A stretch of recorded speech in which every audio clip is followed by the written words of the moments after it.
गर्मियों के दिन आ रहे हैं और महालक्ष्मी सेल्स आपके लिए तैयार है लेटेस्ट कंज्यूमर अप्लायंसेस के साथ। Branded air conditioners, best brands, best offers के साथ आपके लिए अवेलेबल है महालक्ष्मी सेल्स में। एयर कूलर्स जो आपके पूरे घर में ठंडी हवा से आपके दिन को और खुशनुमा बनाए। Single door refrigerator, double door refrigerators, inverter battery, deep freezers, विजी cooler, LED televisions, semi and fully automatic washing machines, water purifier, RO plus UV, आटा चक्की, water dispensers, water coolers, mini refrigerators, सभी appliances बेस्ट ब्रांड्स के best offers के साथ आपके लिए available है Mahalaxmi sales में।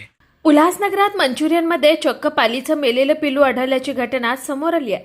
हे मंचुरियन खाऊन एका तरुणीची तब्येत बिघडली असून तिच्यावर सध्या खासगी रुग्णालयात उपचार सुरू आहेत। उल्हासनगरच्या सुभाष टेकडी परिसरात मोना पठारे ही तरुणी वास्तव्याला आहे। सायंकाळच्या सुमारास तिने सुभाष टेकडी मच्छी मार्केट परिसरातील मोरे चायनीज भेळवाल्यांकडून मंचुरियन घरी आणलं। हे मंचुरियन खात असतानाच त्यात पालीचं मेलेलं पिल्लू असल्याचं तिला आढळलं। त्यामुळे तिने पुन्हा एकदा मंचुरियनवाल्याला जाऊन सांगितलं असता त्याने चटणी टेस्टिंगसाठी पाठवतो, पण तू ही गोष्ट कोणाला सांगू नको असं तिला म्हटलं। यानंतर रात्री या तरुणीची तब्येत बिघडल्यानं तिला रुग्णालयात दाखल करण्यात आलं।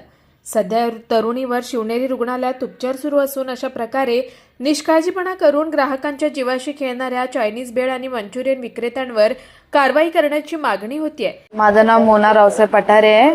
मी मंचुरियन आणायला गेलते तर मंचुरियन घेऊन आले घरी आणि मी पिशवी फोडली आणि सगळं मिक्स केलं आणि खाल्लं मी अर्ध खात होते तर त्याच्यामध्ये पाल दिसली मला। तर मी बघितलं, म्हणलं काय आहे, म्हणून मी बघायला गेले तर पालीचं पिल्लू आहे। तर मम्मीला आवाज दिला, मम्मीला बोलले हे बघ काय। मम्मी बोलली काहीतरी आहे, म्हणून बाजूच्या मावशीने त्यांना आवाज दिला, मावशी बोलले पाल आहे। तर मी ते घेतलं आणि त्याला दुकानात गेले, म्हणलं दादा तुझ्या असं निघलंय। तर तो बोलला ठीक आहे कोणाला बॉम्ब करू नको, शांत बस, मी करतो। तर नंतर त्याने फोन करतो बोलला, मग तो मला फोन केला, मला बोलतो मी चटणी टेस्टिंगला पाठवली आहे तर काय होणार नाही। मला ठीक आहे। मग रात्री मला 8:30 वाजता मी घाबरली ना, तर मी कसं तरी व्हायला लागलं, मी जग्गेशकडे गेले, सलाईन वगैरे लावलं। तर 1 वाजता मला त्रास व्हायला लागला तर मी हॉस्पिटलमध्ये ॲडमिट झाली। तर आला होता दादा तो। तर मग आता कसं माझी परिस्थिती एवढी चांगली, मग मी घरकाम करते तर माझं त्यांनी हॉस्पिटलचा खर्च वगैरे त्यांनी करून द्यायला हवा। काय नाव होतं त्याचं अमर मोरे। त्याचं दुकान चायनीज लाडवाईच्या बाजूला।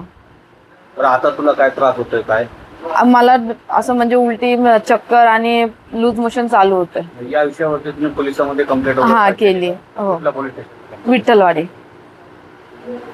Bureau report Swanand media, Ulhasnagar.